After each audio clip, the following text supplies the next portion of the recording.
अरब सागर में उठने वाले तूफानों के चलते अक्सर मछुआरों के सामने कई तरह की दिक्कतें सामने आ जाती हैं। पिछले साल तौकते तूफान के चलते मछुआरों का भारी नुकसान हुआ था और इस बार भी मौसम विभाग की तरफ से जो तूफान आने के संकेत मिले हैं उससे मछुआरों के अंदर दहशत का माहौल है।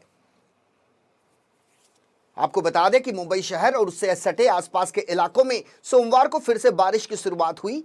मौसम विभाग ने मुंबई और ठाणे में भारी बारिश के चलते ऑरेंज अलर्ट जारी किया है, तो वहीं पालघर, रायगढ़, नासिक और पुणे में भी भारी और अत्यधिक बरसात होने की संभावना मौसम विभाग ने जताई है। भारतीय मौसम विज्ञान द्वारा जारी किए गए ऑरेंज अलर्ट से यह संकेत मिलता है कि कुछ स्थानों पर भारी से भारी बारिश होने की संभावना है, जिसके बाद मछुआरों को भी समुद्र में न जाने की हिदायत दी गई है और उनके लिए भी चेतावनी जारी कर दी गई है। वहीं भाईंदर पश्चिम के उत्तन इलाके में रहने वाले मछुआरों का मानना है कि जब कोई तूफान आने की भविष्यवाणी मौसम विभाग करता है तो मछुआरों के चेहरे पर चिंता की लकीरें साफ तौर से झलकने लगती है।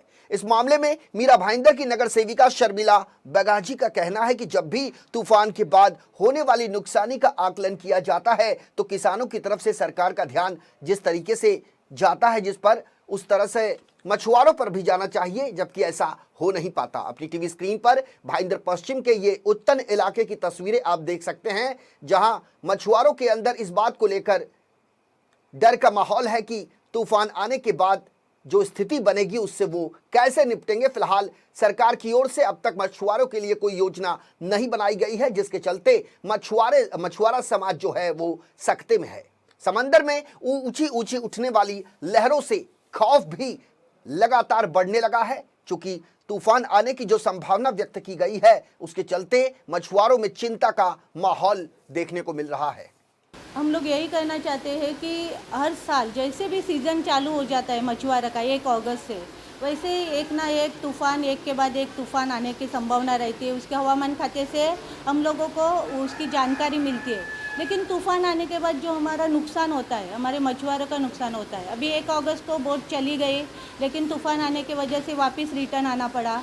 इसके लिए जो डीजल, बर्फ़ का जो खर्चा, महंगाई की वजह से पहले ही लोग परेशान है, उसमें खर्चा आने के बाद जो परेशानी होती है उसकी वजह से जो शासन में, राज्य शासन हो या केंद्र शासन हो, इस बारे में ठोस कुछ भी कार्रवाई करना ज़रूरी है।